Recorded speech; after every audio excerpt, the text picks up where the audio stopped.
Magandang araw po sa inyong lahat. Ngayon po ang ikaapat na araw ko sa pag-inom ng Guyabano tea. Simula nang nag-inom ako nito, gumaan talaga ang pakiramdam ko. Hindi man nawala totally ang pangingirot sa may taas ng aking balakang, pero di hamak na mas mabuti na ang pakiramdam ko sa mga nakalipas na araw. At sana tuluyan na itong gagaling sa tulong ng dahon ng Guyabano tea. Ngayon pala gusto kong linawin sa inyo ang isa sa pinakamabuting benepisyo na makakuha natin sa dahon ng Guyabano.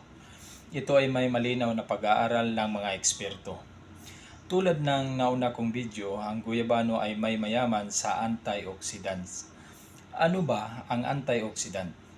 Ang antioxidant po, yung salitang anti, ay kontra doon sa tinatawag na chemical process na tinatawag na oxidation. Ang oxidation, yan po yung proseso ng kung kailan ang isang bakal ay nagkakaroon ng kalawang or kung ang isang mansanas ay binubuksan nyo, mapapansin nyo na nagiging kulay brown pagkalipas lang ng ilang minuto. Yan po yung tinatawag na oxidation. Pag sa tao naman, ang oxidation, yan po ang nagpapaputi ng buhok, nagbibigay ng kulubot sa mga balat, na nagbibigay po ng tsansa na magkakaroon tayo ng cancer cells. Yan yung oxidation process. So doon pa lang sa sinasabi na antioxidation o antioxidants, kinukontra niya itong masamang proseso na ito. Diyan din nanggaling yung osteoporosis, osteoarthritis at marami pang iba.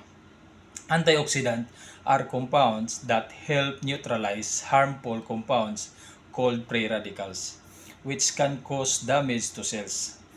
Pag sinabi nating antioxidant, ito ay mga compounds na mag-neutralize sa mga harmful compounds o yung mga nakakasama sa ating katawan na tinatawag na free radicals. Ito ngayon nagdadamage sa ating mga cells o cellula. Okay? Sana mas malinaw sa inyo. Madali lang naman intindihin. Ibig sabihin, kinukontra niya yung oxidation process.